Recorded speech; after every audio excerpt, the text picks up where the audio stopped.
Hi, it's me again, and today we're going to talk about ball of the foot pain. This is a really common problem in most runners. We see it all the time in the office, not only in runners, but in patients who wear high heel shoes, even in men. Now, a lot of times in men, I'll just take their shoe, I'll flip it upside down, and there's a hole in their shoe, and that was the problem.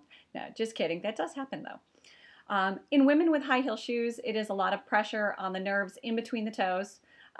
Most commonly, it's in the second or the third interspace, which in English means in between the second and third toes, or in between the third and fourth toes.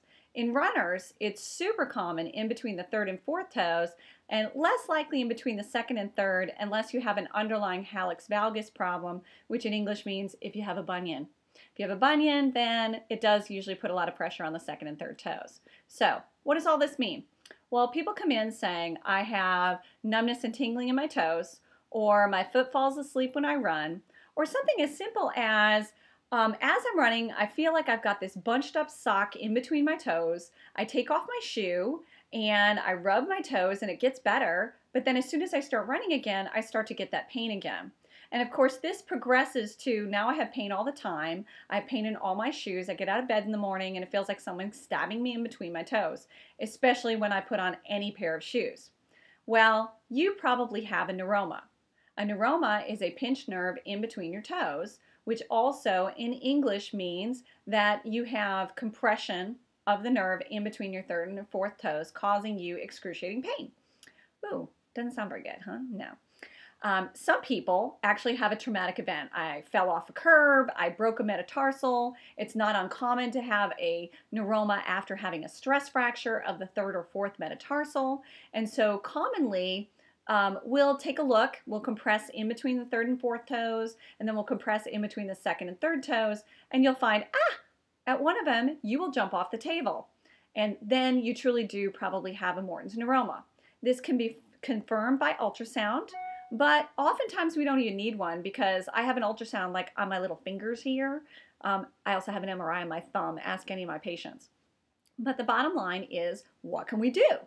Well, a Morton's neuroma is in English, actually in Dr. E's, perineural fibrosis. That was really helpful, wasn't it? So think of it as scarring around the nerve. So think of, I've got this little baby nerve that's about the size of 4 of my hairs put together, and it is wrapped in an onion formation of scar tissue. And that scar tissue has fluid in between all the layers. So those layers of scar tissue are just expanding and being compressed by the 2 metatarsals. So if we can get rid of the layers of fluid in between the scar, and then we can stop the metatarsal heads from moving closer to each other while you're running, then we can usually get rid of the pain of a neuroma.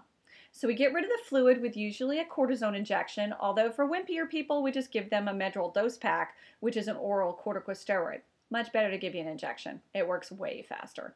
But if you're totally afraid of needles, we can do other things. And then we put a metatarsal pad or a metatarsal bar in your shoe to take the pressure off. If that works, then we make you a custom orthotic with the same thing built in, and you are on your road to recovery. Now, does this work all the time? Unfortunately, no.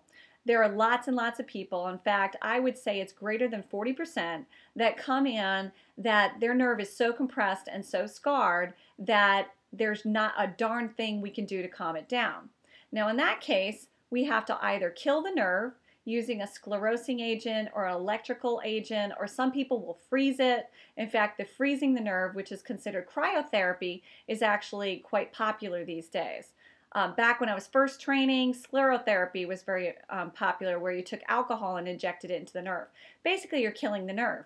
Now, I give you a caveat to that, is that if you do any of these procedures to try to kill the nerve, you better be ready to have surgery, because if it doesn't kill it, it's going to piss it off. And if it does, it's going to be more inflamed than we were to start with. And then, of course, there's the tried and true excision of the Morton's neuroma, which is taking out the scarred nerve and all the little tendrils to the toes. This is actually a pretty decent procedure done correctly, and also the recovery rate is about 80 to 90%. Now, of course, you do get to hang out with me for the rest of your life because you'll wear an orthotic to take the pressure off of that nerve and off the scar for the rest of your life. But it is about 90% successful, so not such a bad thing. But the take-home message is this.